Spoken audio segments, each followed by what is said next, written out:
नमस्कार साथियों। आज के इस वीडियो में हम जानेंगे कि बिहार में जो जमीन सर्वे का काम चल रहा है, इसके लिए हम वंशावली कैसे बनाएंगे, वंशावली बनाने का सही तरीका क्या है, वंशावली बनाने का फॉर्मेट क्या है। साथ ही इस वीडियो में हम जानेंगे कि वंशावली में बहन बेटियों का नाम देना क्यों जरूरी है, अगर हम नाम देते हैं तो उसके साथ हमें क्या एडिशनल डॉक्यूमेंट लगाना पड़ेगा या नहीं लगाना पड़ेगा, इसके बारे में हम जानेंगे। साथ ही आज के इस वीडियो में हम जानेंगे कि प्रपत्र 3(1) कैसे भरेंगे, जो वंशावली का फॉर्मेट है। दूसरा, प्रपत्र 2 के बारे में संक्षिप्त जानकारी प्राप्त करेंगे। हमने ऑलरेडी एक वीडियो बनाया हुआ है जिसमें हमने ये जाना है कि प्रपत्र 2 कैसे भरना है, और ये सभी डॉक्यूमेंट वंशावली, प्रपत्र 3(1), प्रपत्र 2 और बाकी जमीन के का जो भी डॉक्यूमेंट है उसको कैसे कंबाइन करना है, कंबाइन करके ऑनलाइन कैसे अप्लाई करना है, इसके बारे में हमने पूरा प्रोसेस बताया हुआ है। आप उस वीडियो को जाकर के जरूर से देख सकते हैं।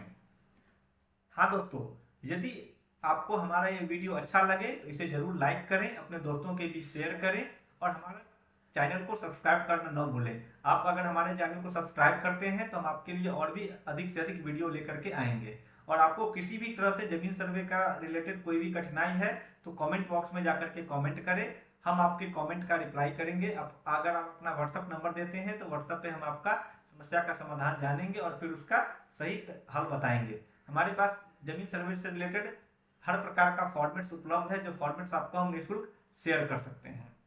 हमारे चैनल को सब्सक्राइब करने के साथ ही अपना नोटिफिकेशन जरूर ऑन रखें, जिससे कि समय समय पर हम जो भी वीडियो डालें तो आपको यह मिलता रहे। हमारा जो यूट्यूब चैनल है @skillsspt, इसको आप सब्सक्राइब कर लें। तो चलिए बिना देर किए हुए हम चलते हैं वीडियो के ऊपर और देखते हैं कि वंशावली का सही फॉर्मेट क्या है। यह एक स्वघोषित वंशावली का फॉर्मेट है। इसके लिए आप किसी साइबर कैफे में जाकर या खुद से कंप्यूटर से भी बना सकते हैं। आप चाहें तो इसको हाथ से भी बना सकते हैं, लिख सकते हैं एक सादे पेपर पे, लेकिन अच्छा रहेगा कंप्यूटर से आप टाइप करवा करके सादे पेपर पे प्रिंट करवा लें। सबसे पहले वंशावली में यहाँ पे सबसे ऊपर जो होगा वो आपके जिनके नाम से खतियान है उनका नाम यहाँ पे आएगा, जो आपके पूर्वज का नाम है, या आपके पूर्वज के नाम से केवाला है। दो ही चीजें होगा, या तो आपके पूर्वज के नाम से खतियान होगा, खतियानी जमीन आपका होगा, या आपका पूर्वज का केवाला होगा। तो दोनों में से जो भी जिनके नाम पे है यहाँ पे उसका नाम होगा। उदाहरण के लिए मान के चलिए इनके दो लड़के हैं, श्याम कुमार, मोहन कुमार, तो यहाँ पे हमने दोनों लड़कों का नाम दर्शा दिया है। ठीक है, और इनके भी दो लड़के और एक लड़की है, एस कुमार, के कुमार और एस कुमारी। तो यहाँ पे आपको सभी लड़का और लड़की सभी का नाम देना है। अब यहाँ पे अगर राम कुमार जी हैं, इनके भी अगर एक लड़की होती तो इनकी लड़की का भी नाम यहाँ पे दे सकते थे, लेकिन यहाँ पे एक कंडीशन है कि अगर राम श्याम कुमार और मोहन कुमार के बीच का बंटवारा 2005 से पहले हो चुका है तो यहाँ पे बहन का नाम देने का जरूरत नहीं है। अब यहाँ पे एस कुमार, के कुमार और एस कुमारी का नाम हमने यहाँ पे डाल दिया। इसके नीचे यहाँ पे हम लिखेंगे कि हम सभी फरीक शपथ पूर्वक प्रमाणित करते हैं कि उपरोक्त वंशावली सही है। ये वर्ड यहाँ पे लिखेंगे। लिखने के बाद सभी का नाम होगा, श्याम कुमार का भी होगा, मोहन कुमार का भी होगा, और इनके दोनों पुत्र और एक पुत्री का भी यहाँ पे नाम आएगा। फिर यहाँ पे इनका मोबाइल नंबर, आधार नंबर, और ये यहाँ पे अपना अपना हस्ताक्षर सब लोग करेंगे। लास्ट में 2 गवाह का हस्ताक्षर यहाँ पे हो जाएगा। दोस्तों, बहुत सारे फॉर्मेट्स आपने देखा होगा जिसमें कि मोबाइल नंबर, आधार नंबर नहीं दिया है, ये लोग केवल सिग्नेचर करते हैं। तो मोबाइल नंबर, आधार नंबर जरूर से दें, क्योंकि जब आपका स्वघोषित वंशावली में जब भी वेरिफिकेशन होगा तो आधार नंबर एक यूनिक नंबर होगा आपके जमीन से, जिससे कि आपको पता चल जाएगा कि कौन सा जमीन किस किस आधार नंबर से लिंक्ड है। तो अपना आधार नंबर जरूर दें और यहाँ पे अपना हस्ताक्षर करें। साथ में 2 गवाह का भी हस्ताक्षर ले लें। इसको सादे कागज पर आप प्रिंट आउट कर सकते हैं और प्रिंट आउट करके सबका हस्ताक्षर करवाने के बाद आप इसको जमा कर सकते हैं। अब ये वंशावली कौन बना सकता है? तो ये वंशावली जो हमने बनाया है, या तो इसमें से एस कुमार, के कुमार या एम कुमारी इसको सबमिट कर सकता है। लेकिन अगर श्याम कुमार के भी 2 पुत्र हैं और उनके पुत्र बनाना चाहते हैं वंशावली को, तो यहाँ पे श्याम कुमार का हमको वृक्ष दिखाना पड़ेगा कि श्याम कुमार के कितने कितने पुत्र हैं। ठीक है, उनका भी नाम नीचे आ जाएगा। लेकिन अगर इस वंशावली को एस कुमार को सबमिट करना है, या के कुमार को सबमिट करना है, या एम कुमारी को सबमिट करना है, तो इस स्थिति में श्याम कुमार के पुत्र या पुत्री से आपको मतलब नहीं है, यदि श्याम कुमार जिंदा है तो। लेकिन अगर श्याम कुमार की मृत्यु हो जाती है तो फिर उनके पुत्र का भी नाम यहाँ पे दर्शाना होगा, और उनके पुत्र का भी हस्ताक्षर करवाना पड़ेगा। ठीक है, अब इस तरह से इस वंशावली को हम लोग पूरी तरह से तैयार कर लेंगे। इसके बाद हम लोग प्रपत्र 3.1 भरेंगे। आइए चलते हैं प्रपत्र 3.1 की ओर, देखते हैं कि प्रपत्र 3.1 कैसे भरते हैं। साथियों, ये है प्रपत्र 3.1 का फॉर्मेट। इसमें अंचल प्रभारी, अंचल आपका जो अंचल होगा, जैसे आपका अंचल मान के चलिए केवटी है, तो यहाँ पे केवटी जिला दरभंगा आप भरेंगे। यहाँ पे श्री श्रीमती, अब यहाँ पे आप अपना नाम दीजिए, अपने भाई का नाम दीजिए, अपनी बहन का नाम दीजिए, पिता में सबका नाम समान आ जाएगा। ठीक है, अगर पुत्री है तो पुत्री का नाम यहाँ पे आ गया। आप किस गांव के रहने वाले हैं, आपका थाना क्या है, अंचल क्या है, जिला क्या है, आप किस जाति से हैं, अपनी जाति भी यहाँ भरेंगे। यहाँ पे अपने पिताजी का नाम भरेंगे। ठीक है, यहाँ पे पिताजी का नाम भरेंगे और फिर यहाँ पे वो किस गांव से है उनका नाम भरेंगे। ठीक है, पिताजी का नाम और उनके पिताजी का नाम।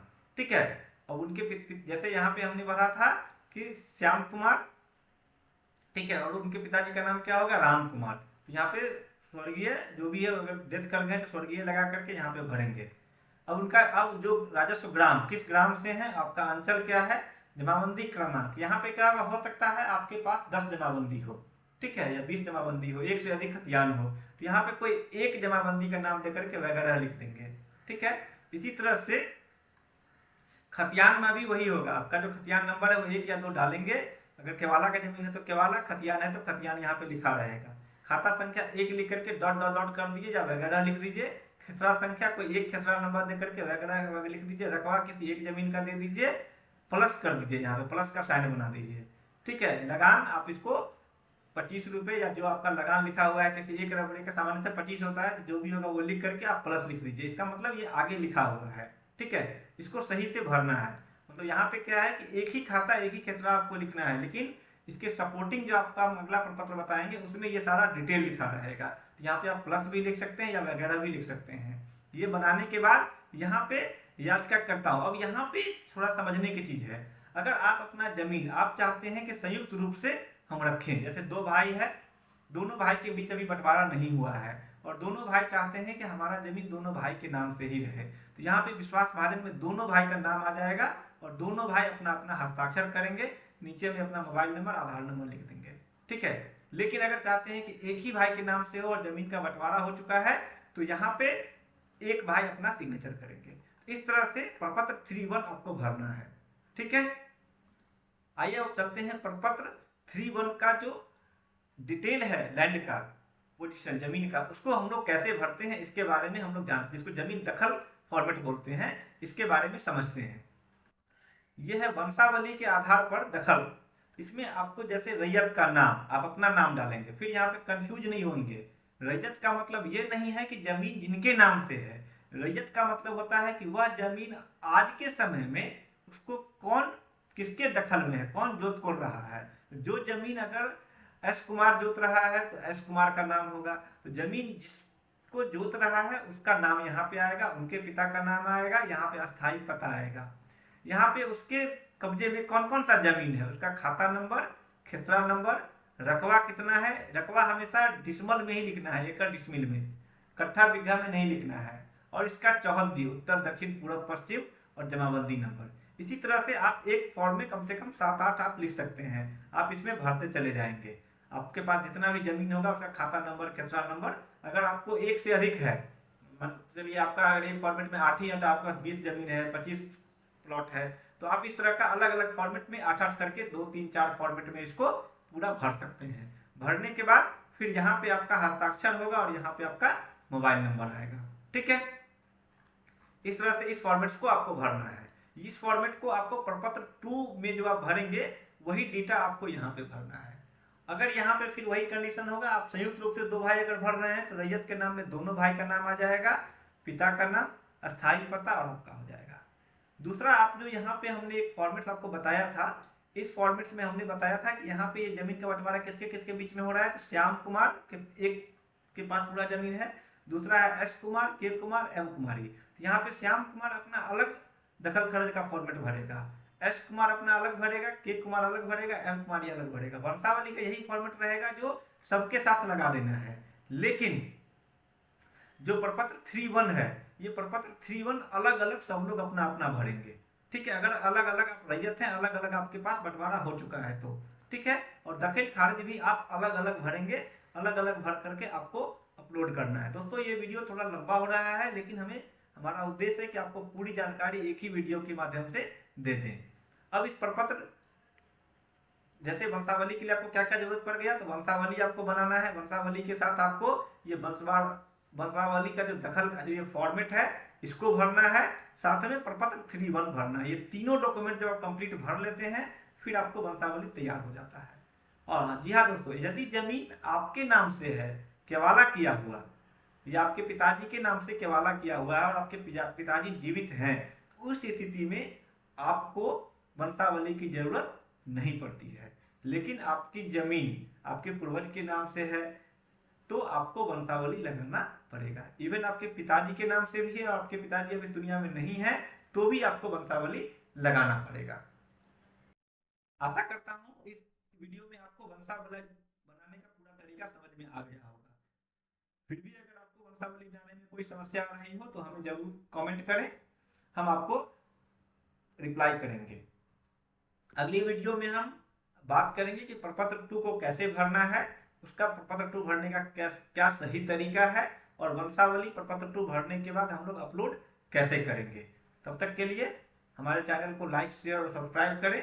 इस वीडियो को देखने के लिए धन्यवाद।